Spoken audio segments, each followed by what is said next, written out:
Madame, Monsieur, bonsoir. Entretien ce soir reçoit Bernard Messengue Avom. Vous le savez très certainement, ancien membre du gouvernement, mais c'est davantage sous la casquette d'auteur qu'on le reçoit ce soir à la faveur de son plus récent ouvrage intitulé La tragédie du pouvoir. Un livre qui a été publié en 2020, sous réserve de ce qu'il dira, je pense bien, mais dont les contours vont certainement, qui s'est peut-être édifié plus d'un, sous sa connaissance, sous le prisme de l'auteur, de ce qu'il sait effectivement de la gestion du pouvoir. Le livre a été préfacé par le professeur Joseph Oona, de regrettée mémoire, et je le dis tout de suite, l'invité est dans le fauteuil rouge. Bonsoir, monsieur le ministre, je dirais. Bonsoir, monsieur Dupita. Je l'ai dit, vous êtes ancien membre du gouvernement. C'est censé qu'on vous dise toujours, monsieur le ministre, ça va? Oh, appelez-moi comme vous voulez, Bernard ou bien monsieur Messengue ou ministre, bon, vraiment ça me va. D'accord. Vraiment merci de l'honneur que vous me faites ce soir pour venir partager avec nos téléspectateurs l'ouvrage que vous avez récemment achevé. La préface, déjà programmée, pas encore? Pas encore. La dédicace, je veux dire. La dédicace, oui, pas encore. Pas encore. Alors, une préface du professeur Joseph Oona. Pourquoi le choix de se préfacer singulièrement? Écoutez, le choix du professeur Oona me semblait très idoine. Très idoine parce que c'est pas parce que je l'ai eu comme professeur, mais davantage s'agissant du pouvoir. Vous savez qu'il a occupé plusieurs postes ministériels et donc il a été aussi secrétaire général à la présidence de la République. Donc il a côtoyé vraiment l'exercice du pouvoir au quotidien pendant le temps qu'il y a été. D'accord. Alors les coulisses de ce livre, en quelle année vous commencez à partir de quel moment vous y pensez d'abord? Bon, il faut vous dire que ces livres, j'ai eu une curiosité, ça a éveillé ma curiosité parce que après des campagnes électorales, ici ou ailleurs, on constate toujours qu'après une élection, le citoyen électeur se sent toujours plus ou moins floué. Parce qu'ils vous disent que les promesses électorales n'ont pas été tenues, etc., etc., toute une litanie de critiques et de reproches au pouvoir. Et je me suis dit, mais pourquoi à chaque fois qu'il y a élection, et après l'élection, il y a toujours les mêmes récriminations? Je me suis intéressé au phénomène depuis 2017, donc j'ai commencé à faire des recherches et à y réfléchir, pour comprendre que finalement, l'exercice du pouvoir est une tragédie. Tragédie parce que vous êtes élu, vous soulevez des espoirs, des attentes importantes, mais en même temps, vous n'avez pas les moyens de faire tout ce que vous voulez faire. Vous n'avez pas les mains libres. D'une part, vous avez des ressources qui sont jamais à la hauteur des besoins, des ressources matérielles. Et bien encore, vous avez la gestion des ressources humaines qui est un véritable problème pour ceux qui exercent le pouvoir. Et d'abord, il faut savoir que le pouvoir a sa propre rationalité, sa propre personnalité. Donc si vous n'avez pas de l'épaisseur, le pouvoir vous entraîne dans sa rationalité et vous êtes perdu. Et donc très souvent, vous avez besoin d'un personnel de collaborateurs qui vous assiste. Et malheureusement, ces collaborateurs ne sont pas des robots, c'est-à-dire vous appuyez sur un bouton et vous reproduisez le comportement que vous voulez. Ça, c'est une chose. La deuxième chose, c'est que le pouvoir a tendance à vous entraîner dans l'isolement. Le pouvoir, dans sa rationalité, vous isole. Et donc, ce qui arrive assez souvent, c'est que ceux qui exercent le pouvoir s'isolent, le pouvoir vous isole, et il y a deux tendances. Ceux qui ont le devoir de vous dire la vérité sentent que vous êtes de moins en moins tolérant envers la contradiction et s'éloignent pour ne pas vous gêner. D'accord. Et ceux qui vous côtoient sont ceux qui vous disent les choses que vous voulez entendre. Et du coup, vous êtes enfermé dans un monde où vous avez des idées que vous finissez par voir dans le monde des choses, jusqu'au moment où vous vous cassez la gueule et vous vous rendez compte que... Vous étiez loin de la réalité. Voilà. Et du coup, quand vous fréquentez ceux qui ont exercé le pouvoir, ils ont toujours une même récrimination, les hommes, l'ingratitude des hommes. Et donc, cette tragédie-là fait que, généralement, quand les gens quittent les fonctions, ils ont toujours des aigreurs. Alors que même s'ils ont pu faire ci ou ça, ils ont toujours des aigreurs. Et c'est pour ça que, non seulement parce qu'ils n'ont pas pu faire ce qu'ils voulaient, mais les trahisons, les jeux d'intérêt, les perfidies, voilà, etc. Voilà. Alors, restons toujours dans les préliminaires. Hein. Le choix de la couleur. Sombre. Pour ce livre, je veux dire, c'est un choix anodin ou... Bon. C'est l'éditeur qui... L'éditeur me l'a proposé et j'ai accepté. Parce qu'il me semblait quand même assez parlant. Et les photos qui l'accompagnent aussi, on peut d'ailleurs voir l'image à l'antenne, quelques chefs d'État, le président de la République en premier, et puis d'autres qui l'entourent. Alors, cela dit, vous commencez à rédiger le livre en 2017. Je commence les recherches en 2017. Je l'écris en 2020, pendant son plan 8 mois pour écrire, et puis 2020, en fin d'année, j'ai fini, et puis le reste du temps, c'est... des problèmes avec des problèmes d'édition, tout simplement. D'accord. Quand je donne une place, je fais un ingrat et 100 mécontents. Louis XIV de France. Louis XIV de France. Qu'est-ce qui vous inspire le choix de cet extrait de Louis XIV? Oui, justement parce que quand vous interrogez ou quand vous écoutez ceux qui ont exercé le pouvoir suprême, ils ont toujours cet aigreur, cet arrière-goût de ceux qu'ils ont nommés et qui se sont montrés ingrats. Et en même temps, quand ils ont nommé un, il y a des milliers qui sont mécontents parce qu'ils espèrent aussi. Vous voyez, c'est vraiment là l'expression de la tragédie, parce que ceux que vous nommez, parfois vous déçoivent, vous finissent même par vous trahir. Okay. En même temps que ceux que vous n'avez pas nommés vous en veulent. Donc au bout du compte, vous êtes dans une situation où vous êtes insatisfait. Les hommes prudents savent toujours se faire un mérite des actes auxquels la nécessité les a contraints. Nicolas Machiavel. Oui. Bon, oui, c'est ça, parce que il faut avoir une idée exacte des réalités et les prendre en compte quand on décide ou quand on exerce le pouvoir, et c'est jamais de gaieté de cœur. Hein. Et d'ailleurs, jusqu'aujourd'hui, il reste d'actualité. Alors, prenons donc le livre en tant que tel. Vous évoquez entre autres les contraintes structurelles de l'exercice du pouvoir. Qu'est-ce que vous y mettez derrière? Les contraintes structurelles. Bon, il faut dire... ce que je commencerai par dire, planter le décor pour que ceux qui nous regardent suivent bien le raisonnement. Vous savez, chaque société se donne des institutions. Absolument. Des institutions constituées des règles, des lois écrites, y compris aussi des us et coutumes. Et tout cet ensemble de corpus vise à assurer la cohésion de la communauté pour que les rapports soient harmonieux entre eux.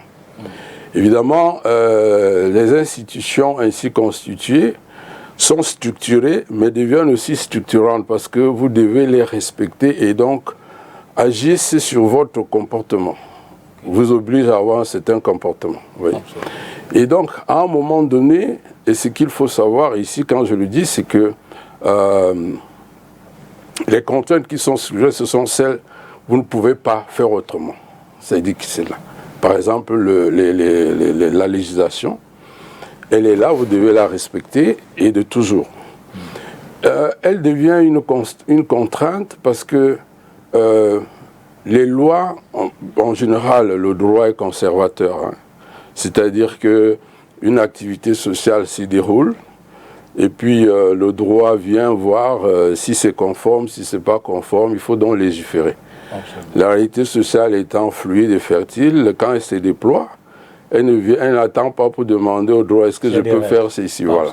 Donc elle se déploie et c'est en ce moment-là que le droit vient après pour réglementer. Et ça devient un obstacle. Pourquoi? Parce que le droit ici est conservateur et évite, n'est-ce pas, les conflits sociaux. Maintenant, c'est une approche négative parce que si quelqu'un, quand je parle de constitution, on veut absolument éviter les dérapages de celui qui exerce le pouvoir. Maintenant, si l'homme étant ange et démon, si la dimension ange, c'est elle qui s'exprime, évidemment, il est limité par la loi parce qu'il peut faire plus qu'on attendait. Et je prends dans le livre un meilleur exemple, c'est le général de Gaulle en France.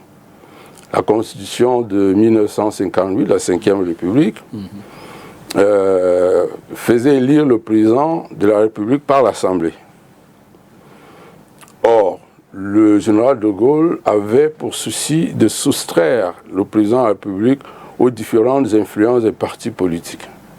Donc en 1962, il propose un référendum dans lequel il propose l'élection du président au suffrage universel. Bien entendu, toute l'opposition, toute la classe politique crie à la violation de la Constitution, ce qui était vrai. Et avec l'élection du président de la République au suffrage universel, il prend de la hauteur, n'est plus à la merci des partis politiques, ce qui lui a permis de stabiliser le système politique français, qui était caractérisé par l'instabilité, 6 mois, 8 mois, 1 an, etc. Donc vous voyez là que la Constitution était un obstacle, mais en la violant, il a plutôt fait œuvre utile. Voilà. Absolument. Alors, par ailleurs, vous parliez également des barrières endogènes et exogènes. Oui. Endogène, ça renvoie à quoi dans le contexte du livre? Les barrières endogènes sont les barrières qu'on trouve au plan national, c'est-à-dire dans notre législation, etc. C'est ça que j'appelle les barrières endogènes. Exogènes sont les contraintes qui nous viennent de l'extérieur. Ok. Et donc, dans ces barrières-là, qu'est-ce qu'on peut rencontrer au quotidien? Et peut-être avant d'y arriver, et si le pouvoir singularise la fonction présidentielle ou alors tous ceux qui exercent la gestion des affaires publiques au quotidien? Non, j'ai préféré parler parce que c'est précisément le président de la République ou les premiers ministres dans les régimes parlementaires. Okay. Pourquoi? Parce que aujourd'hui, vous allez le noter, c'est une tendance mondiale, hein, une tendance mondiale à la présidentialisation des fonctions, présidentialisation des régimes, je veux dire, tout simplement parce que les problèmes sont devenus trop complexes pour les États et ne s'accommodent pas des assemblées délibérantes pour prendre des décisions. Et aujourd'hui, la politique s'est même muée en spectacle, au point que davantage, ce sont non pas tellement les programmes, mais les individus qu'on les lit parce qu'on leur fait confiance et pas davantage les programmes. C'est pour cela qu'on parle de la spectacularisation, n'est-ce pas, de la vie politique.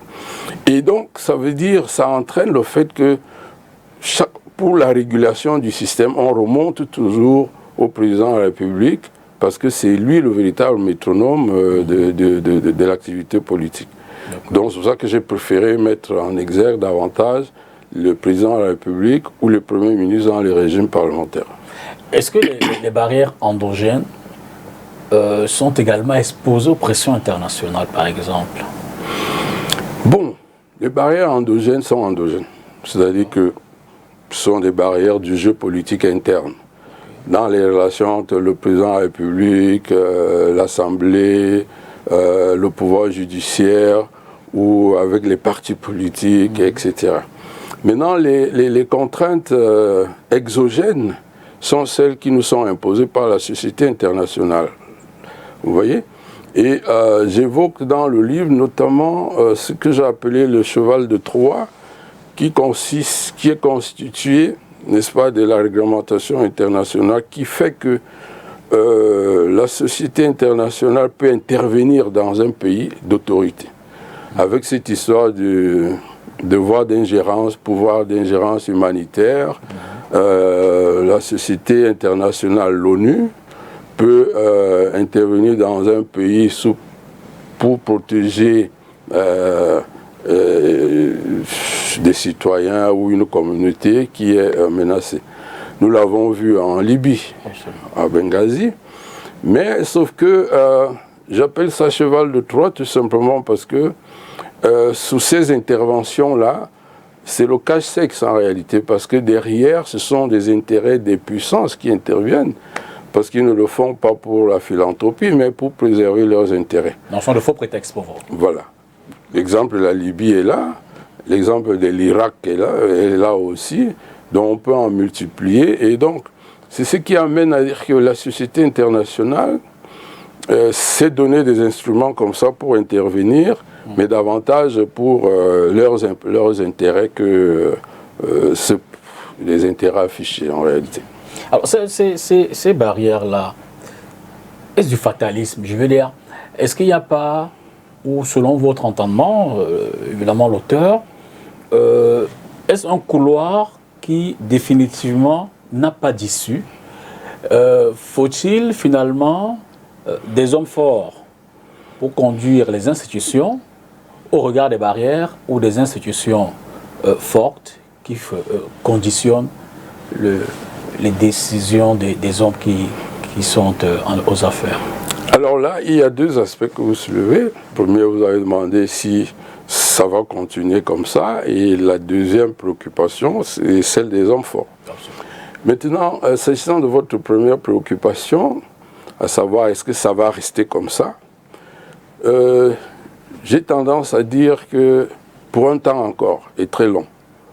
Pourquoi? Parce que tout simplement, ce que moi je pense, c'est mon avis personnel, la société internationale s'est davantage institutionnalisée, c'est-à-dire mis sur pied des règles de droit, même dans la société interne.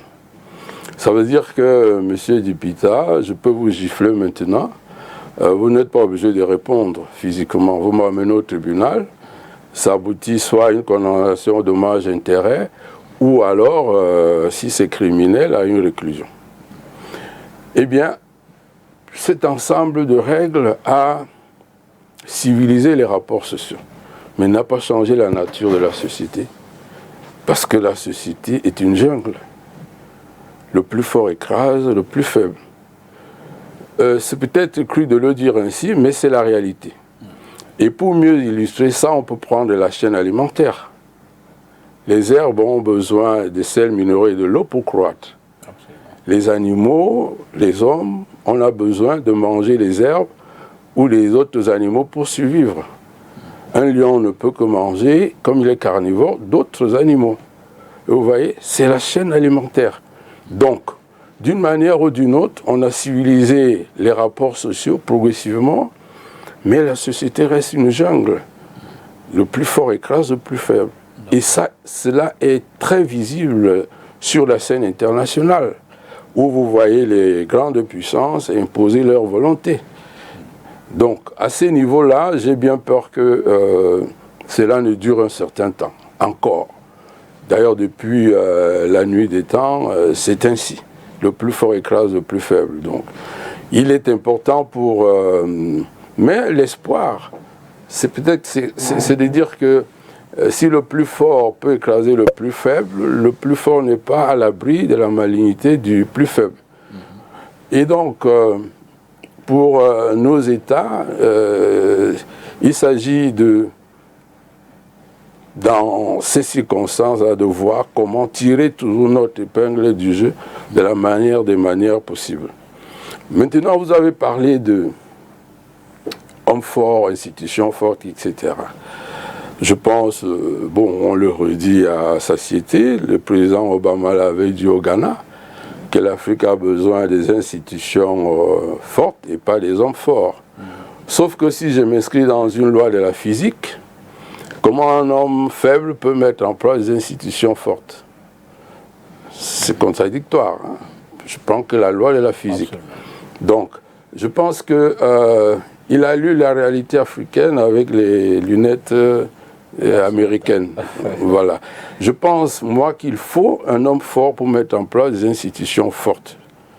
Ça commence par là, avant que les institutions ne puissent s'imposer. Donc, parce que dans d'autres pays, vous pouvez prendre, aux États-Unis par exemple, vous pouvez prendre un agriculteur, l'amener là, le système va le phagocyter, de telle sorte qu'il ne peut pas aller, il ne peut pas faire n'importe quoi.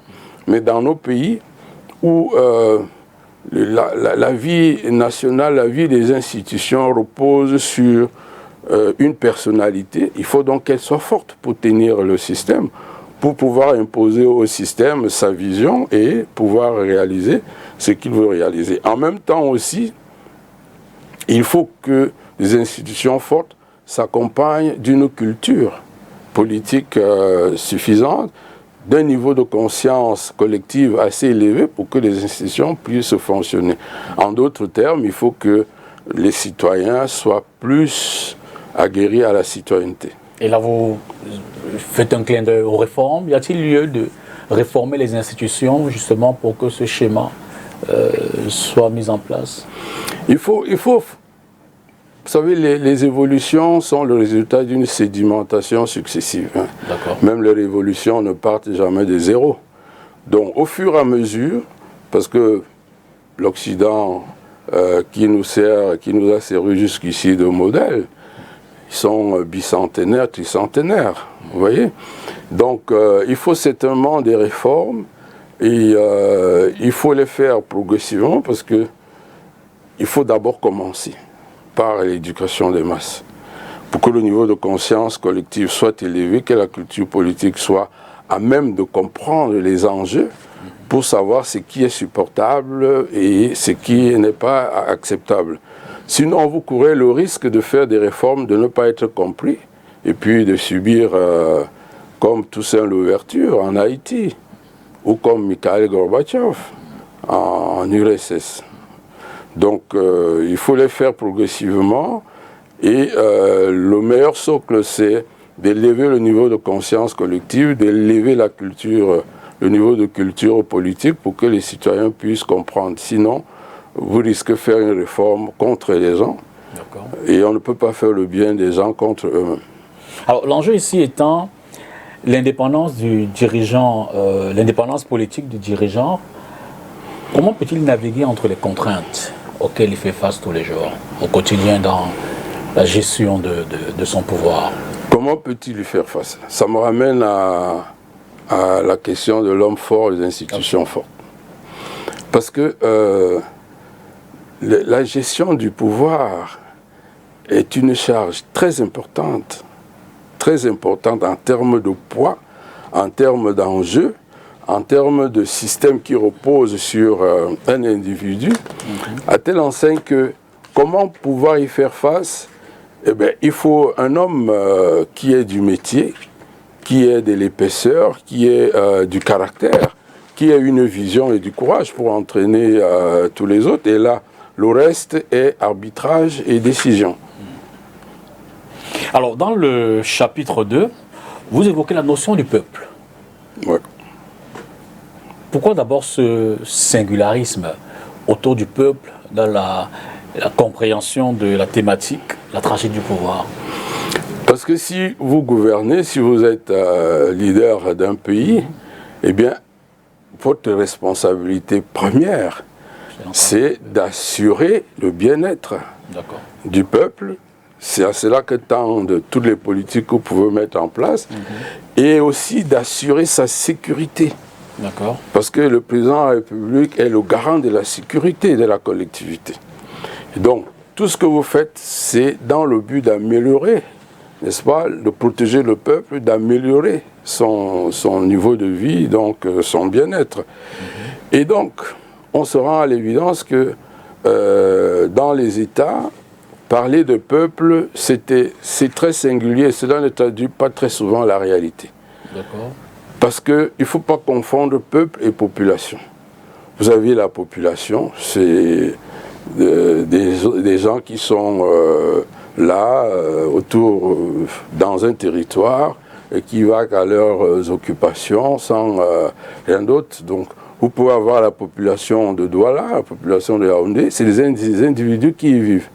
Maintenant, la notion de peuple appelle autre chose, c'est-à-dire la conscience d'appartenir à quelque chose, la conscience d'appartenir à une identité sociale. Vous voyez, on peut parler de peuple de fonctionnaires, on peut parler de peuple des chômeurs, on peut parler de peuple des paysans, parce qu'ils ont une identité sociale qui marque leur conscience.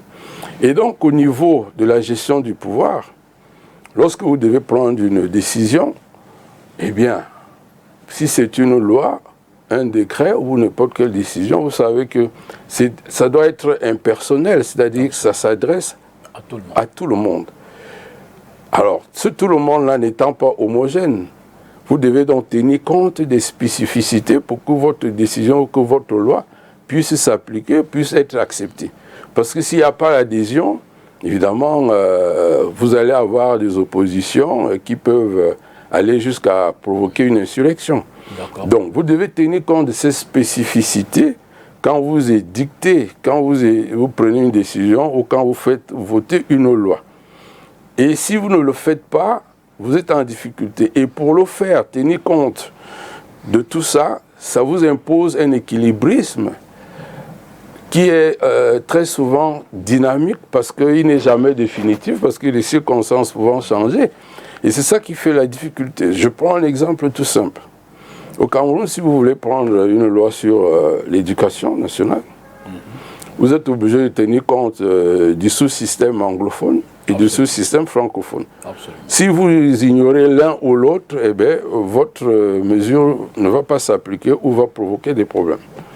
C'est pour cela que la notion de peuple n'étant pas homogène, c'est une difficulté pour celui qui gouverne, qui dirige, de tenir compte de tous ces différents aspects, tous ces différents intérêts, pour que la décision soit acceptée et applicable. Et là, vous faites allusion au peuple introuvable. Oui, le peuple est donc introuvable parce qu'il n'y a pas une homogénéité. Okay. Le peuple n'est pas homogène. On doit parler des peuples, mais pas d'un peuple. Voilà. C'est pour ça que j'ai dit le peuple est introuvable. Et là, le gestionnaire de pouvoir doit donc trouver la meilleure équation pour apporter des réponses aux sollicitations diverses. Oui. Et là, c'est pour ça que je parle d'un équilibre permanent, constant, dynamique, parce qu'il faut qu'il s'adapte aux circonstances. Et la meilleure manière d'y parvenir, c'est de faire asseoir, lorsqu'il s'agit des questions importantes, de faire asseoir toutes les intelligences, de manière à pouvoir avoir une représentation des plus grands intérêts pour que toutes ces intelligences puissent produire quelque chose qui soit acceptable pour tout le monde. Représentation des plus grands intérêts, là vous faites un peu allusion au débat quotidien, multiculturalité, multi-ethnie, multidiversité en termes de religion, en termes d'origine. Ça veut dire que lorsqu'un sujet est en débat, on veut légiférer ou on veut prendre une décision, il faut associer le maximum d'intelligence qui ont un intérêt dans cette question pour que ces intelligences puissent produire quelque chose de must, qui puisse être acceptable par tout le monde. Alors, qu'est-ce que le dirigeant, ou alors quels sont les défis justement d'un dirigeant lorsqu'il tente de représenter une population aussi hétérogène? Le défi, on vient de le dire, c'est d'être toujours à la hauteur de prendre des décisions qui puissent être adaptées et applicables. C'est un grand défi parce que vous savez, toute décision est un pari qu'on prend sur l'avenir. Parce que tant qu'une décision n'est pas appliquée, vous ne saurez jamais si vous avez pris une bonne ou une mauvaise décision. Vous pouvez réfléchir de mille manières, utiliser toutes les rationalités, mais c'est quand la décision s'applique que vous saurez que vous avez pris une bonne ou une mauvaise décision. Donc toute décision est un pari sur l'avenir. Et dès lors, peut-on diriger efficacement un peuple introuvable? Facilement, non. On en perd le sommeil. Oui. Et vous allez remarquer de façon très pratique que quand ceux qui sont élus, ceux qui arrivent au pouvoir, quelques mois après, ils ont les cheveux blancs. Ça, c'est facilement observable.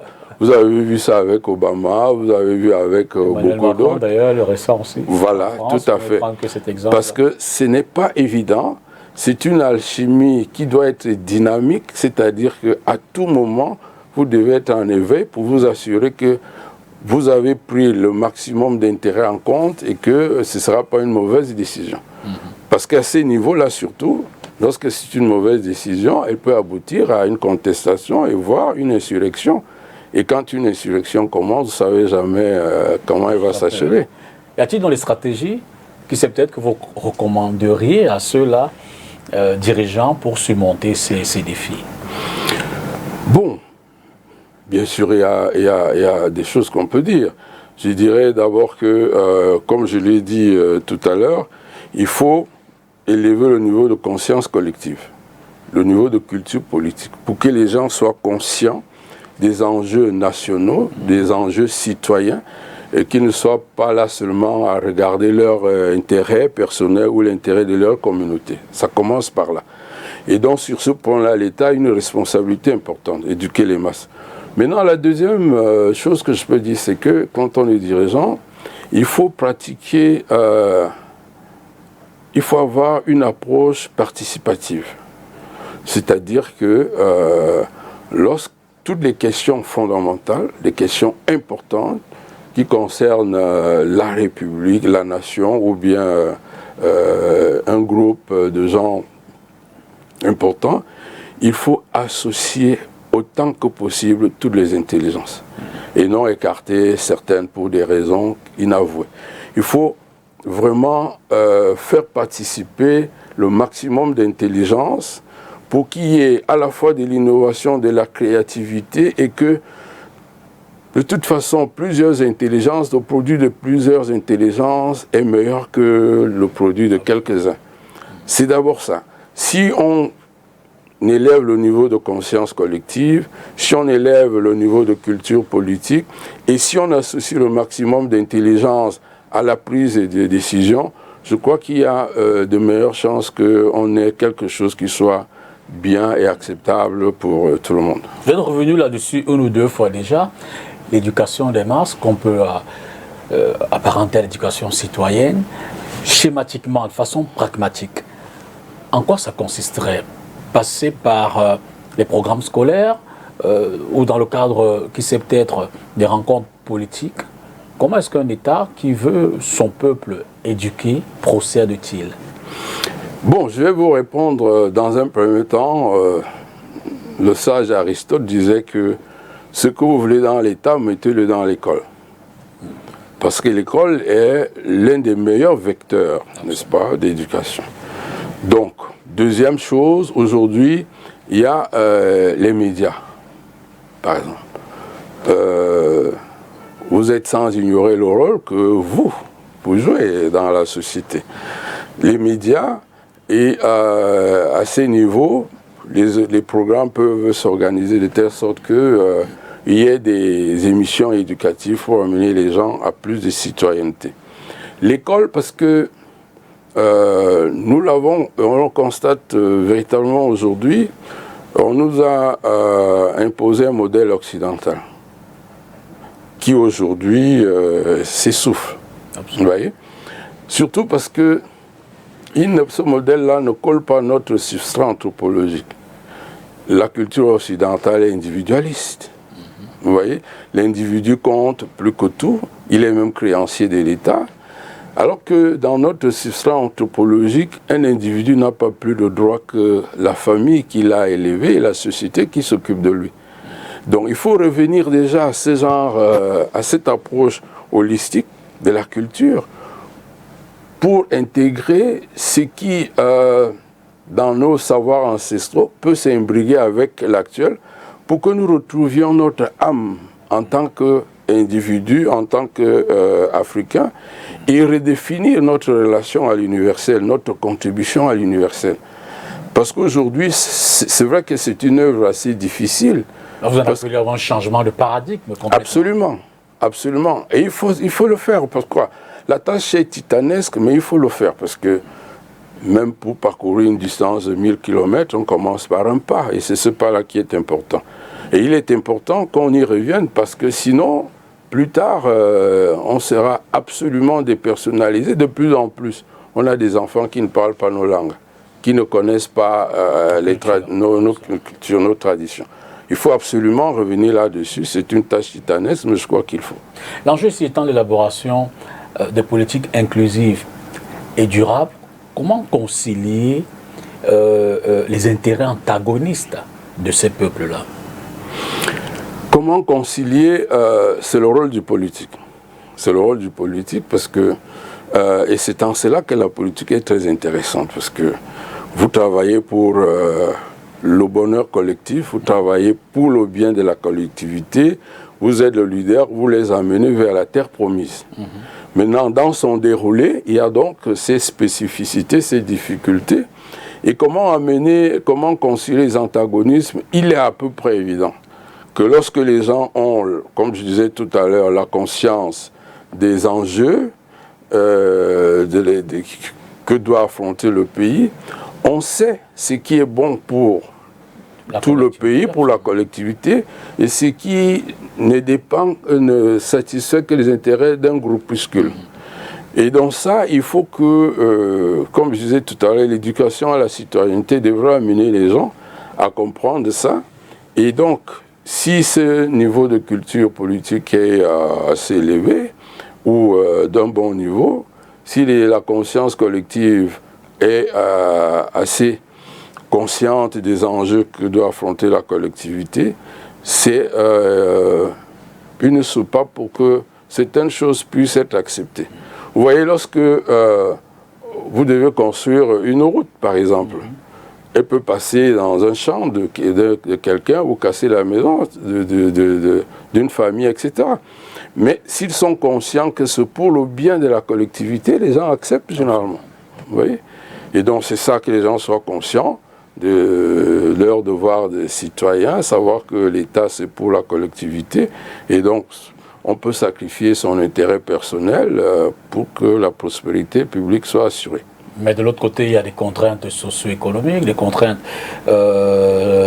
ethniques qui compliquent évidemment la tâche des décideurs quant à l'implémentation de ces politiques publiques-là. Toutes ces contraintes, vous direz également, c'est la réponse, ou du moins la réponse, c'est la connaissance des enjeux politiques, c'est la maîtrise des notions politiques. Ce n'est pas seulement une question de maîtrise ou de citoyenneté. Vous savez, les hommes obéissent quand ils estiment. D'accord. Ils obéissent quand ils estiment. Lorsque, dans la conception classique de l'État, les individus abdiquent leur pouvoir de se défendre et les concentrent entre les mains de l'État qui s'occupe maintenant de la prospérité publique, de la prospérité collective. Donc lorsque l'État est dans ce rôle-là, je crois que les gens sont en mesure, n'est-ce pas, de comprendre et de consentir des sacrifices nécessaires, puisque c'est pour le bien de la collectivité. Maintenant, s'ils ont l'impression que ce n'est pas cela, c'est là que ça pose des problèmes. Difficulté de suivre le mouvement. Oui. Cela dit, toujours dans le livre, vous parlez des contraintes économiques exogènes. Certainement de type de pression internationale. Ici, à quoi faites-vous allusion? Je vais vous dire, la coopération internationale n'est pas une philanthropie. Bien sûr. C'est pas une philanthropie. C'est une corde qu'on se met au cours. Voilà, c'est pas une philanthropie. Première chose, parlons de l'aide internationale. Vous savez qu'en réalité, l'aide internationale sert l'économie du pays donateur. On vous amène un projet, on va construire un chemin de fer par exemple. C'est une aide qu'on vous fait, sauf que tous les matériaux qui vont servir viendront du pays qui a donné l'aide. Vous voyez? Et donc, les flux financiers qui arrivent dans le pays qui reçoit, ce sont les flux financiers marginaux parce que ça sert à payer les salaires, ou un peu la sous-traitance par les PME locales, etc. Sinon, l'essentiel reste dans le pays donateur. Vous voyez? Donc, en fait, l'aide internationale, dans un premier temps, c'est pour servir l'économie de celui qui donne. Maintenant, deuxième chose, c'est que l'aide internationale, on ne vous dit pas que, bon, on met tel montant à votre disposition, qu'est-ce que vous allez faire de ça? C'est ciblé. Donc, l'Union européenne, par exemple, veut vous construire une route, va dire, moi, je ne fais que des routes à caractère qui favorisent l'intégration sous-régionale. Donc, si vous voulez prendre une route de Douala à Dibombari, par exemple, ils disent non, ça ne nous intéresse pas. Par contre, si c'est une route qui peut servir les pays voisins, d'accord. Vous voyez, à ce niveau-là, vous êtes déjà limité. Vous êtes obligé puisque vous êtes dans le besoin. Ça, c'est la première chose en ce qui concerne l'aide internationale. Maintenant, quand j'ai dit l'aide n'est pas une philanthropie, les institutions internationales qui sont chargées de gérer la finance internationale, les institutions de Bretton Woods, la Banque mondiale, Fonds monétaire international, eh bien, quand vous faites des prêts, c'est pour des objectifs précis qu'ils ont arrêtés et qu'ils vous ont imposés. Et vous n'avez pas la possibilité de vous en écarter. Je prends dans le livre d'ailleurs un très bon exemple. Vous savez, quand le Ghana est entré dans le programme d'ajustement structurel, la lettre d'intention a été écrite à Washington. Et on a envoyé au gouvernement ghanéen qui signait comme si c'est lui sa lettre d'intention. Vous voyez? Donc ça, c'est des exemples qui montrent que les pressions qui viennent de l'extérieur sont importantes, à telle enseigne que, et c'est ça qui traduit la tragédie du pouvoir, vous avez besoin d'argent. C'est comme si, prenons un exemple pratique, vous êtes en train de vous noyer, une main s'étend pour vous sauver, vous voulez l'attraper, il dit, ben, à condition que vous acceptiez ci ou ça. Vous n'avez pas de choix, vous acceptez parce que votre souci, c'est d'être sauvé. Voilà. Et donc, c'est un peu, c'est là l'image. Mais est-ce que les pays en voie de développement n'ont pas des moyens, dans ce mécanisme-là, de préserver leur autonomie, leur indépendance, dire leur mot, même si il est vrai que c'est une bouffée d'oxygène qu'on leur envoie? C'est très difficile parce que les intérêts sont bien définis et les États n'ont pas d'amis, n'ont que des intérêts. Oui. Maintenant, l'indépendance, bon, c'est un mot qui est bon pour la rhétorique, mais sinon, concrètement, d'abord, aucun État ne peut vivre en autarcie. Absolument. Et ce qu'on pourrait parler d'autonomie ici, ce n'est pas d'être capable de dire oui ou non, mais être capable, dans ce jeu-là, d'assurer au maximum les intérêts du pays.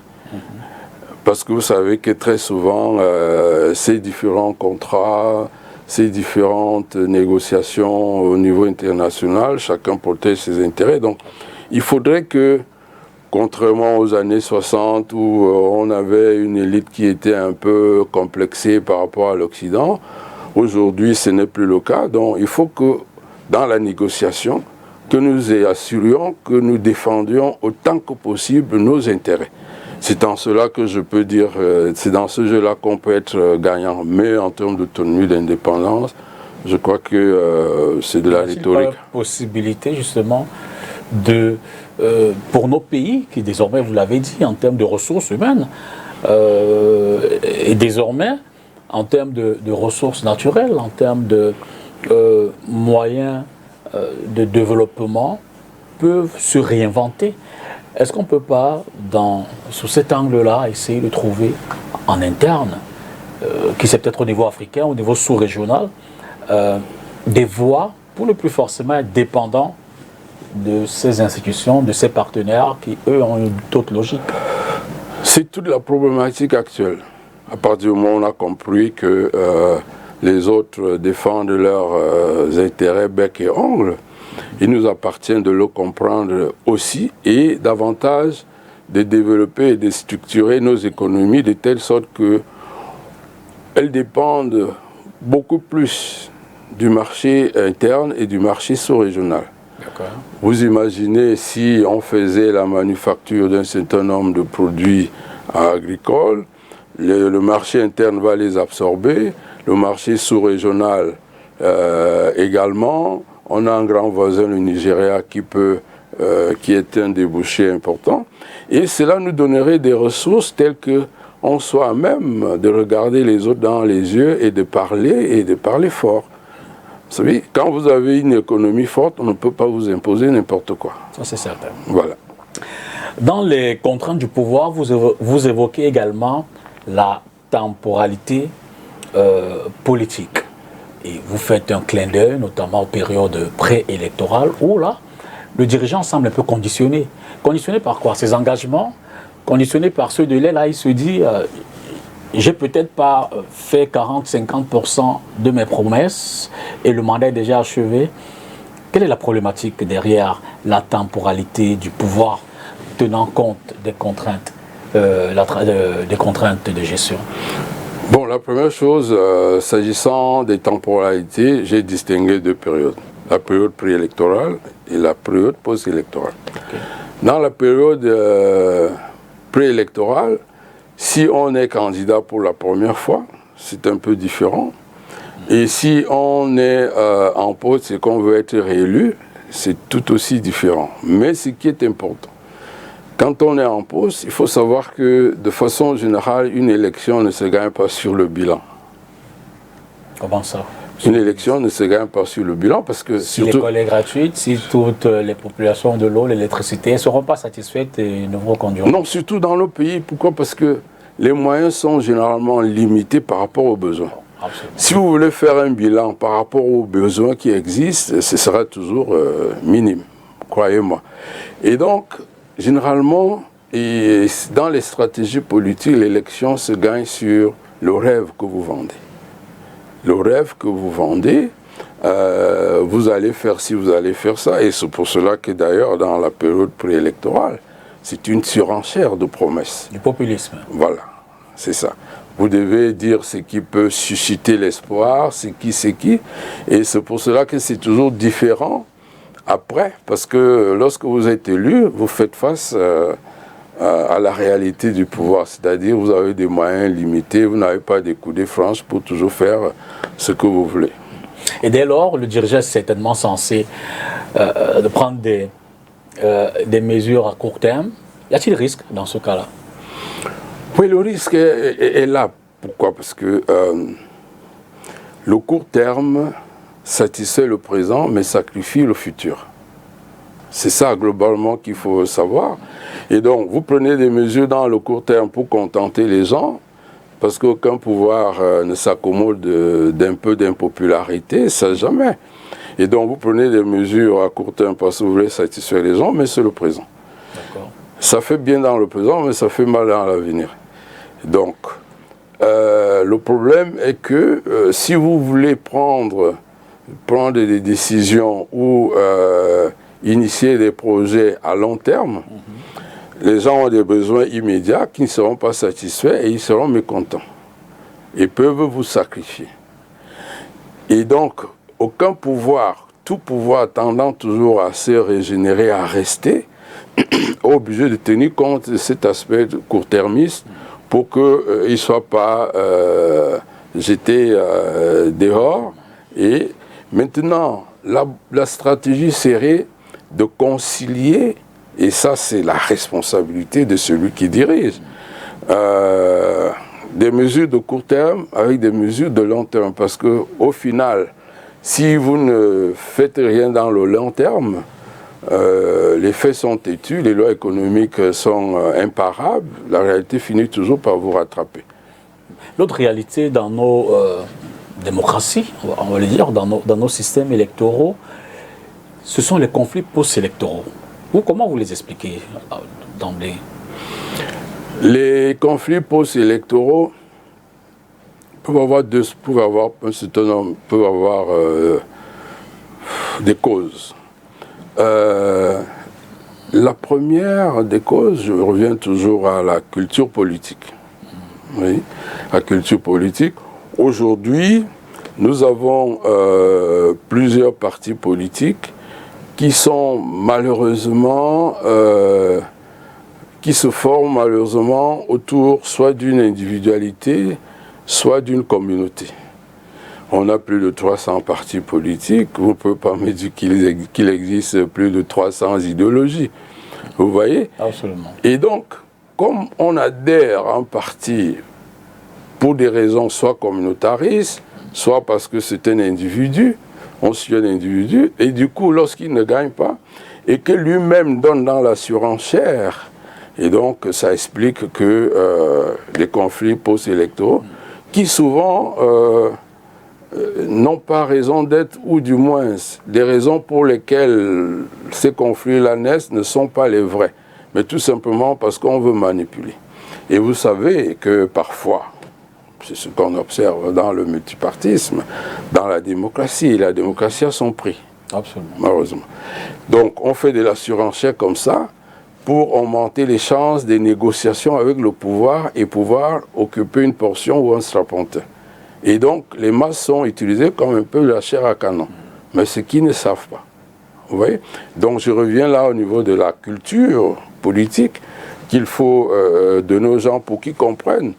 Parce que lorsque vous soutenez un leader de cette manière-là, et que lui, il réussit à négocier un strapontin, il ne prend pas son salaire pour venir vous distribuer. Malheureusement, c'est ça la réalité. Maintenant, les autres conflits peuvent tenir à la gouvernance du processus. Et malheureusement, dans ce domaine-là, il y a plusieurs acteurs dans le jeu. Figurez-vous, si un sous-préfet dans un arrondissement très loin commet un petit impair, eh bien, tout de suite, c'est le pouvoir qui est catalogué, alors que le pouvoir n'en sait absolument rien. Vous voyez? C'est le comportement d'un individu. Absolument. Voilà. Et donc, il y a des causes de ce genre-là. Et aujourd'hui, je peux dire qu'avec la décentralisation qui prend corps, l'État n'est plus le seul pôle politique, et donc il y a les collectivités territoriales décentralisées, il y a les régions, les communes, qui sont autant de pôles pouvant focaliser, n'est-ce pas, l'activité politique et donc des intérêts politiques, ce qui est une bouffée d'oxygène au niveau de l'État parce qu'il y a une déconcentration un peu de l'activité politique. Donc, pour expliquer les conflits post-électoraux, il y a toutes ces raisons que je viens de donner. Mais ce n'est pas insurmontable. Pour revenir sur l'image de l'opposant qui fait de la surenchère, en d'autres termes, il n'y a pas d'opposant qui veut véritablement prendre le pouvoir. Non, quand on crée un parti politique, c'est pour conquérir le pouvoir. Bien sûr. En principe. Mais vous savez, hein, il y a des réalités. Parce que pour animer un appareil politique, il faut une logistique importante. Ce qui explique d'ailleurs que vous pouvez avoir les meilleures idées qui soient. Si vous n'avez pas un appareil pour vous soutenir, vous avez très peu de chances d'avoir des suffrages. Parce que la politique obéit maintenant à une spectacularisation telle que c'est un spectacle où vous vous vendez. Si vous n'êtes pas en mesure de le faire, même si vous avez des belles idées comme Socrate et tout, vous n'arriverez pas. Donc, c'est déjà ça. Maintenant, quand vous êtes un parti politique qui a pour militants des habitants d'un arrondissement ou d'un département, mais vos chances sont limitées. Et c'est pour cela que vous avez vu, si on prend le cas de notre pays, un parti qui se constitue et qui tout de suite déclare qu'il fait partie de la majorité présidentielle, même si la majorité présidentielle ne vous a pas consulté. Donc il y a ça, il y a des petits opportunistes qui le font parce qu'ils veulent avoir un moyen d'intéresser le pouvoir et donc de négocier un strapontin. Mais vous avez aussi le réalisme politique fait que vous n'avez pas les moyens de conquérir, donc autant assumer ou prendre une portion qui vous permette une certaine visibilité et l'espoir d'avoir des ressources matérielles et symboliques qui vous permettront une certaine visibilité sur la scène. Absolument. Voilà. L'autre aspect que vous évoquez, il s'agit de l'emprise de l'entourage sur le pouvoir. Ouais. Entourage public, mais également l'entourage privé, monsieur. Ouais, ouais. Bon, il faut savoir que un chef d'État a besoin d'un cabinet. Bien sûr. Parce que la charge du travail est tellement importante que humainement, il n'est pas concevable qu'il soit en train de réfléchir sur des questions à l'état primaire. C'est-à-dire qu'il y a une question, c'est lui qui fait la réflexion. Ce n'est pas possible humainement parce que la charge est importante en quantité et en qualité.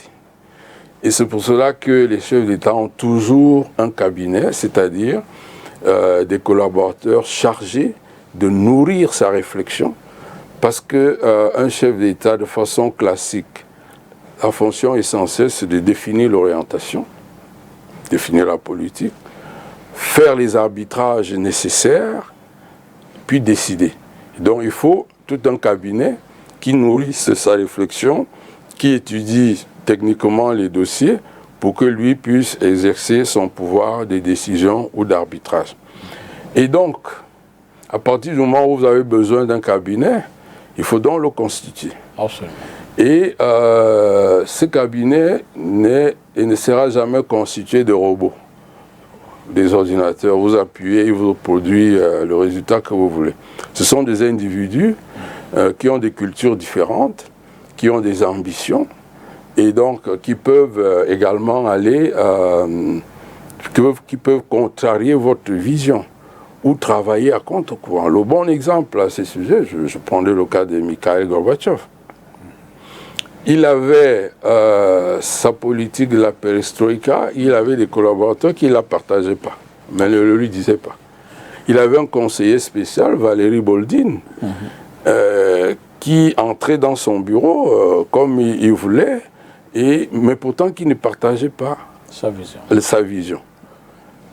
Lui cachait certaines informations, et dans ce jeu-là, il avait le directeur du KGB qui ne partageait pas sa vision, le ministre de l'Intérieur et le ministre de la Défense qui ne partageaient pas sa vision, mais il ne le savait pas. Vous voyez? Et ça aboutit au résultat que vous avez connu. Donc, vous avez besoin d'un cabinet, mais vous ne pouvez pas être sûr de la loyauté de ces gens-là. Et donc, c'est un problème de casting, c'est un problème de suivi pour vous assurer que, bien que les gens aient des ambitions, eh bien, ces ambitions s'expriment dans le cadre de la vision que vous avez.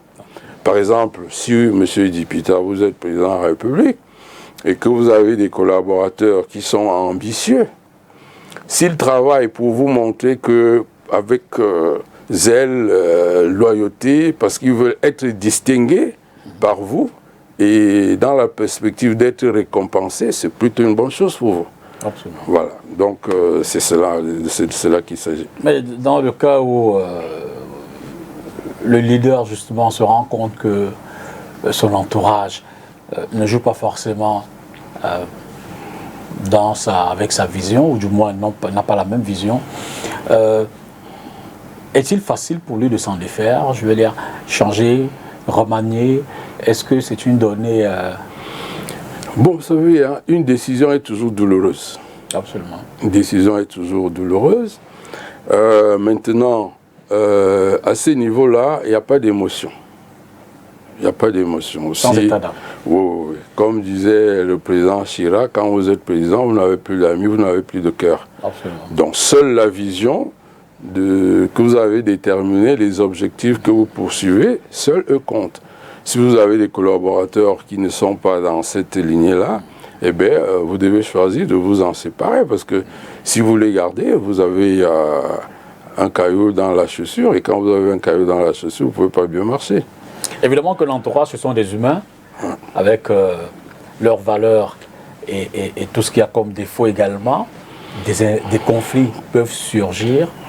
Là, il faut que le leader, le gestionnaire de pouvoir, puisse intervenir sans forcément mettre à mal son pouvoir. Oui, bien sûr. Mais c'est jamais facile. C'est jamais facile parce que Et d'ailleurs, vous savez, hein, il y a dans la gestion du pouvoir, il y a ce que j'appelle les jeux de pouvoir. Vous pouvez avoir un collaborateur dont vous n'appréciez pas une décision ou bien une attitude, mais il peut se trouver que sur 100, c'est une seule fois qu'il a fauté. Vous n'allez pas vous tenir compte de tout ça dans l'équilibre global de votre pouvoir, vous savez. Et donc, maintenant, c'est vous qui êtes juge de ce que vous trouvez bien, de ce qui est bien pour vous, pour votre stratégie, pour la réalisation de votre vision, de votre programme. À partir de l'appréciation que vous faites, certaines erreurs ou certaines initiatives sont négligeables, d'autres ne le sont pas. Et là, c'est vous-même qui décidez, n'est-ce pas? Et on a vu, c'est pour cela que les gouvernements changent, c'est pour cela que les cabinets changent. Vous prenez le cas de Gorbatchev tout à l'heure, qui était entouré de... En fait, qui avait un entourage qui ne partageait pas forcément sa vision. Au cas où cet entourage réussit à, je veux dire, vraiment se mettre ensemble pour contrarier systématiquement vos décisions, est-ce qu'à partir de là, le pouvoir n'est pas en mal, le pouvoir que vous gérez? Il est en mal. Il est en mal, forcément. Et c'est pour ça que je dis, ça fait appel à la personnalité de celui qui exerce le pouvoir, parce que vous pouvez trancher dans le vif, comme vous pouvez aussi utiliser des stratégies de contournement ou de phagocytose, etc. pour parvenir. C'est vous qui jugez en fonction de la lecture que vous avez de la réalité, de l'environnement. Et donc, bon, on a vu hein,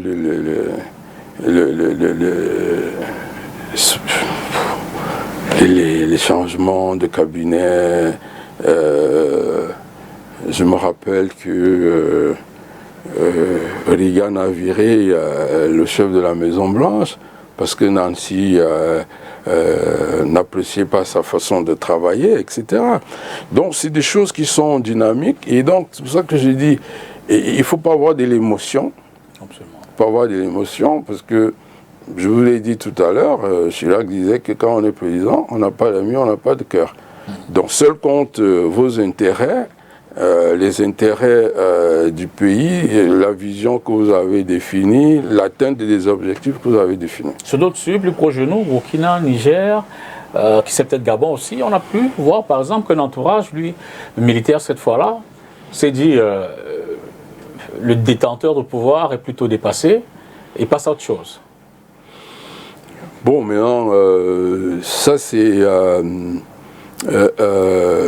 comment dire, c'est au quotidien dans la vie des chefs d'État. C'est au quotidien cet enjeu-là, parce que pour autant qu'un homme puisse se mettre à la place d'un autre et savoir ce que l'autre pense, c'est pas possible. Absolument. Donc chaque jour vous êtes sur le qui-vive parce que un coup peut sortir de je sais pas où si vous n'êtes pas vigilant. De la même manière que c'est le président Hollande qui le disait, un chef d'État côtoie la mort au quotidien. Donc au quotidien, vous êtes susceptible d'être éliminé. Vous voyez? Donc c'est des enjeux, c'est tout ça qui rend la fonction très pesante. Okay. Hein, il y a un hyper-stress, hein, et une hyperactivité. Votre mental est sollicité, pour ne pas dire 24 sur 24. Physiquement, vous êtes sollicité. Et ça fait que c'est ça qui rend la fonction très lourde, très difficile, et c'est ça qui accentue la tragédie du pouvoir. Le détenteur du pouvoir est un humain, donc il n'est pas à l'abri des faiblesses du corps, de la maladie. Sa santé peut en prendre un coup. Qu'advient-il quand la santé affecte l'exercice du pouvoir? Par exemple, la maladie, je veux dire. Bon, il y a dans votre question deux aspects. Deux aspects. Le premier, c'est que, vous savez, être chef de l'État, vous n'êtes plus un homme ordinaire, mais vous avez un corps ordinaire. Vous voyez? Et malheureusement, ce corps est très sollicité j'ai parlé tout à l'heure d'hyperstress, hyperactivité, hypersollicitation de votre mental, de votre psychologie. Et donc, du coup, le corps accuse un coup. Ça, on a tendance à l'oublier. Le corps accuse un coup. Et étant un être humain, il a faim, comme vous aussi vous avez faim. Il a besoin d'estime, comme vous aussi vous avez besoin d'estime. Et à ce niveau, il y a quand même un droit qu'on doit pouvoir lui reconnaître. C'est-à-dire que de vivre, de connaître tout ce qu'un être humain peut connaître. Et donc, du fait de l'importance de la charge, il faut avoir du respect pour cela. Il faut avoir du respect pour cela parce que, en réalité, un chef d'État, c'est quelqu'un qui a consacré sa vie au service de la nation, au service de la collectivité. Il faut avoir du respect pour cela parce que quelqu'un qui se sacrifie pour vous, et vous ne pouvez plus le traiter de la manière la plus ordinaire. En même temps, il a une vie privée qu'il faut pouvoir respecter. Et la maladie est susceptible de le déstabiliser. C'est-à-dire, si c'est rendu public, etc., ça peut le déstabiliser parce que c'est un être humain qui a une psychologie. Absolument. Oui. En même temps, divulguer ça, ça peut donner du grain à moudre aux opposants de tout poil, qui peuvent en profiter pour vouloir déstabiliser le régime ou mobiliser les masses avec des discours populistes, vous voyez.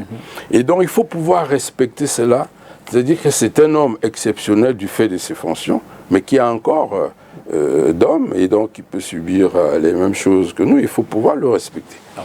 Maintenant, au niveau, lorsque ça arrive, qu'il soit un peu malade, maintenant ça dépend des degrés. Il y a quelque chose qu'on oublie souvent de mettre en exergue. Vous savez, le président Pompidou, par exemple, il a exercé le pouvoir jusqu'à la dernière minute, alors qu'il était atteint d'un cancer. Et très facilement dans l'opinion, on a l'impression qu'il s'accroche. Mais non. Parce que quand on est dans la psychologie d'un chef, il y a autre chose. Il y a autre chose, c'est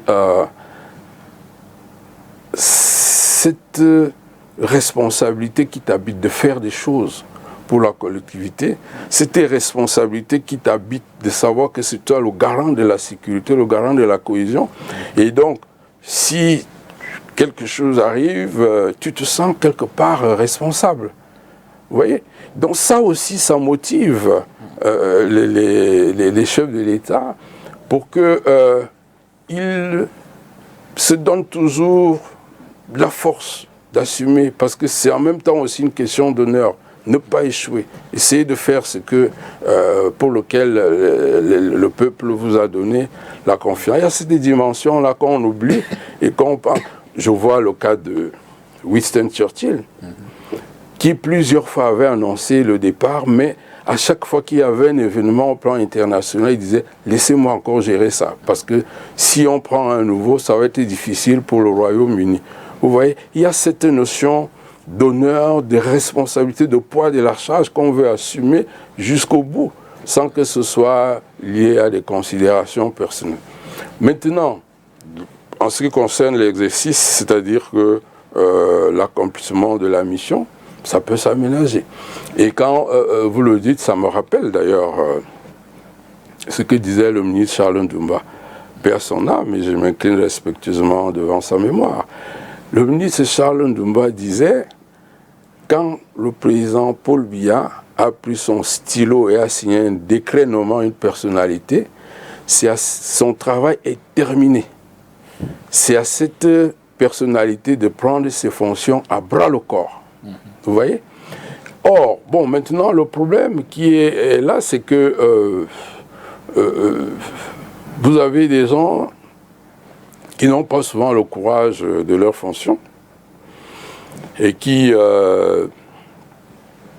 préfèrent se cacher derrière ceux qui dirigent, parce qu'ils ne veulent pas paraître. Vous savez que si vous prenez une décision, comme je l'ai dit tantôt, c'est un pari que vous faites sur l'avenir. C'est-à-dire qu'elle peut être bonne ou mauvaise. Et si elle est mauvaise, vous provoquez des vagues. Et donc, cela est susceptible de vous faire partir. Et donc, très souvent, les gens préfèrent faire assumer ça à d'autres. Et c'est ça qui crée les problèmes, généralement, quand il y a ce genre de situations. Sinon, si chacun assumait ses responsabilités, quitte à ce que tu réussisses ou que tu ne réussisses pas, on ne devrait pas avoir de problème à ces sujets. N'empêche que le degré de la maladie peut également faire prendre conscience aux dirigeants qu'à un certain niveau, qui sait peut-être, faudrait-il renoncer. Oui, mais là, c'est lui qui juge. D'accord. C'est lui qui juge. Et comme je vous ai dit, de façon classique, un chef de l'État définit la politique, donc définit les grandes orientations. Il arbitre et il décide. Ça veut dire que le travail de fourmi qui est fait par d'autres, et il lui est soumis à des questions où il doit arbitrer. Absolument. Parce qu'il y a peut-être des interprétations différentes de sa politique, etc., etc., où il y a des conflits entre des membres du gouvernement ou je ne sais pas quoi. Et il doit aussi décider. Et ça, quel que soit, sauf si on est dans un état végétatif, on peut décider. On peut décider. Ça ne doit pas être un obstacle d'irrement. Et je vous dis, la conscience de la responsabilité fait que si un n'est pas en mesure d'assumer, je pense qu'il déciderait lui-même de partir. Et tant qu'il n'a pas décidé, ça veut dire qu'il a encore des capacités. L'élément qui est souvent critiqué en pareille circonstance, c'est l'opacité qui entoure justement l'état de santé du dirigeant. Je veux dire, très peu en savent, très peu en disent, et qui plus est, l'opinion, le peuple, les populations ne sont pas toujours au courant. Êtes-vous de ceux qui pensent qu'il faut faire plus de transparence, qu'il faut en dire plus, mieux, pour ce qui concerne la santé du dirigeant? Je suis de ceux qui pensent qu'on ne doit pas en dire plus, qu'il ne faut même pas. Sauf lorsque cela atteint un niveau où cela peut compromettre les intérêts stratégiques de la nation. Sinon, d'abord, vous savez, chez nous les Africains, il y a une pudeur à exposer sa vie. Il y a d'abord ça, on doit tenir compte de cette contrainte-là. Maintenant, il faut aussi tenir compte du fait que publier, on viole un peu son intimité, d'un, et de deux, ça peut donner du grain à moudre à ses adversaires pour donner des coups, et ça peut également déstabiliser la société, parce que je vous ai dit tout à l'heure, dans la conception classique, c'est lui qui est garant de la sécurité de l'État. Absolument. Et si à ce niveau-là, les gens se disent il n'est plus à mesure, ça peut provoquer des émois dans la population et ça peut donner lieu à toutes sortes de dérives. Et je prends à ce sujet-là un exemple pour que vous compreniez très facilement. Il y a l'effet prédicteur. Prenons une banque. Si une banque a des difficultés, et que le top management fait des efforts pour restructurer, pour que la banque aille bien, si vous donnez l'information que cette banque a des problèmes, alors elle va tomber. Parce que tous les épargnants vont courir, prendre leurs avoirs et la banque va tomber. Par contre, si vous ne donnez pas l'information, après un certain temps, le top management peut réussir à stabiliser la situation et la banque devient viable et continue à vivre. Vous voyez ? C'est très important. C'est très important. Surtout dans le contexte de nos pays où la culture politique est encore vraiment... Vous faites bien de repréciser le contexte de nos pays, parce qu'on est souvent dans les exemples, tout à l'heure vous preniez souvent les États-Unis. En ce moment, le débat qui a cours, c'est sur la santé, la publication, qui c'est peut-être des résultats médicaux des différents candidats pour en savoir davantage. C'est public, c'est connu, c'est... Maintenant, vous remarquerez, et ça je le dis dans le livre, en période préélectorale, tous les candidats vous disent que je vais donner mon bulletin de santé tous les mois, tous les trimestres. Et après l'élection, il n'en donne presque pas. Le président Mitterrand en a donné 2 fois lorsqu'il a été élu, après plus rien. Et le président Macron a dit, et lui il a été même plus réaliste, il a dit ça ne sert, il ne peut donner son bulletin de santé que lorsque cela peut affecter l'exercice de ses fonctions. Et je crois que c'est plus raisonnable. C'est une thématique populiste, vous pensez? Populiste, oui. Et puis vous savez, les hommes sont les hommes. Les hommes sont les hommes. Je vais vous dire, Jean-Jacques Rousseau, dans son livre du contrat social, je crois, ça va être le livre 3, il dit, s'il y avait un peuple de Dieu, il se gouvernerait démocratiquement. Un tel système ne convient pas aux hommes. Vous voyez? Parce que l'homme, j'ai dit à l'entame de cet entretien, est démon et ange. Absolument. Les circonstances favorisent l'expression de l'une ou l'autre dimension. Et donc, la tendance qu'on remarque, c'est que l'homme est plus enclin à se rapprocher de l'animalité quand les circonstances l'y poussent et avec une fulgurance. Alors que pour s'élever, c'est très difficile. Absolument. Et donc, ça fait que cette dimension-là peut être, la dimension animale peut être excitée par ce genre de rumeurs. Et puis vous savez, hein, le phénomène de la rumeur, c'est quoi? La rumeur a ceci de spécifique que quand elle part d'un point, quand elle traverse le 2e, le 3e, le 4e point, elle est très souvent, c'est l'effet de boule de neige. Elle grossit, à un moment donné, ce n'est même plus une rumeur, ça devient une certitude. Absolument.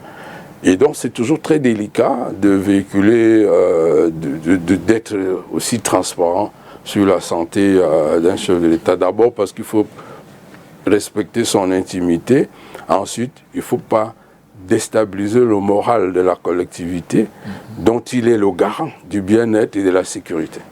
Vous affirmez que la fonction vampirise l'occupant. Oui. Qu'est-ce qu'on peut... La fonction qui se dégage. La fonction vampirise l'occupant. On fait rarement état de cela. Et c'est ça qui accentue la tragédie du pouvoir. Parce que la fonction sollicite énormément, hyper stress, hyper utilisation de votre mental, de votre cerveau, hyper utilisation de vos capacités physiques. Vous voyez? Et tout ça a des effets psychosomatiques sur votre corps. Donc, on ne peut pas penser qu'une telle hyper-sollicitation du cerveau, du physique, ne peut pas avoir des conséquences pathologiques. C'est impossible. Dans le livre, je le dis par exemple, il est dit que le président Macron quitte son bureau à 3 heures du matin pour être présent à 8 heures, à 9 heures le lendemain. Alors, comment un être humain peut absorber tout ça sur une durée sans que cela ait des effets physiques? On a dit ça tout à l'heure. On voit comment tout de suite ils vieillissent rapidement, les cheveux deviennent blancs, etc. Donc la fonction vampiriste, c'est-à-dire que vous vide en tant qu'être humain, elle vous sollicite énormément et forcément a des conséquences pathologiques, des conséquences sur votre physique. Malheureusement, on tient difficilement compte de cela dans l'opinion. Et ça fait que vous vous sacrifiez. Vous vous sacrifiez sur l'autel du bien public, mais on ne sait pas ça. Et on vous critique. Vous voyez, ça accentue la tragédie du pouvoir. À cause de l'insatisfaction qui se dégage aussi de l'autre côté. Oui, l'insatisfaction, bon, il faut comprendre. Dans la psychologie des masses, vous savez, même humainement parlant, quand vous avez un besoin, lorsqu'il est satisfait, vous ne le considérez plus. C'est un acquis. Vous vous souvenez, les êtres humains se souviennent plus du mal que vous leur avez fait que du bien que vous leur avez fait. Et donc, dans la psychologie des populations, quand quelque chose, un bien fait, quand vous avez eu quelque chose de bien, c'est classé dans les acquis. Et on regarde ce qu'on n'a pas. Et c'est pour cela qu'il y a toujours une certaine insatisfaction. Et c'est pour ça que je disais tout à l'heure que si vous faites campagne sur le bilan, vous risquez de ne jamais être élu. Il faut rêver, dire aux gens ce que vous allez faire.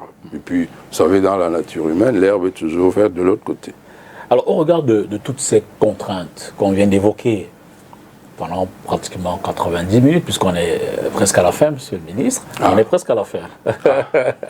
Donc, je n'ai pas eu le temps passer. Y a-t-il lieu, est-il juste, est-il correct de justement limiter l'exercice du pouvoir dans le temps, dans la durée, les mandats?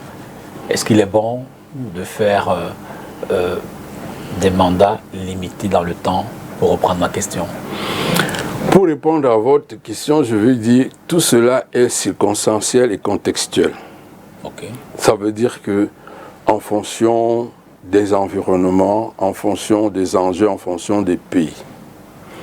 Et je vous ai dit tout à l'heure, aux États-Unis par exemple, vous pouvez aller prendre un commerçant, dire vous êtes président, il peut s'en sortir. Parce que le système est tellement bien huilé, les institutions sont telles que vous ne pouvez pas déraper. Vous voyez? Maintenant, si vous êtes dans un autre système où les institutions ne sont pas fortes, ça devient un autre problème de pensée qu'il faut limiter. Je prends le cas des pays d'Afrique noire. Vous savez, si vous limitez les mandats, prenons le fait qu'il y a tellement à faire. Si vous arrivez au pouvoir, le temps d'évaluer ce qu'il y a à faire, de faire des réformes et de cueillir les fruits de ces réformes, vous êtes déjà à 3-4 ans. Quand vraiment les choses vous bousculez beaucoup. Sinon, il ne faut plus que ça. Et donc, celui qui arrive après vous ne va forcément pas continuer dans la lignée que vous avez engagée. Et forcément, les fruits de tout ce que vous avez fait deviennent contrastés. Je vous prends un exemple. En Allemagne, Gerhard Schröder, je le dis d'ailleurs dans le livre, il a fait des réformes importantes, il a été sacrifié. Et c'est du temps de Merkel qu'on a eu les fruits. Donc vous voyez, humainement quand même aussi, c'est assez frustrant. Mais je pense que le problème ne devrait pas se résoudre dans l'abstrait. Et je vous dirais ce que l'économiste américain Milton Friedman disait, il faut éviter de comparer la réalité à des choses qui n'existent pas. C'est-à-dire que vous construisez des choses en pensée, mais ça n'existe pas. La réalité est là, elle s'impose, il n'y a pas de politique qui va en dehors des circonstances, en dehors de la réalité. Monsieur le ministre, tout au long des réflexions, de la rédaction, des corrections de cet ouvrage, avez-vous pensé à notre pays? Était-ce la tragédie du pouvoir au Cameroun? Bon, la couverture est assez expressive. Vous retrouvez les Brésiliens, les Américains, les Africains, les Asiatiques. Parce que le phénomène de la tragédie du pouvoir se vit sous tous les cieux, avec tous les régimes. Ce n'est pas une spécificité propre à un pays. Maintenant, là-dedans, j'ai évoqué un certain nombre de paramètres.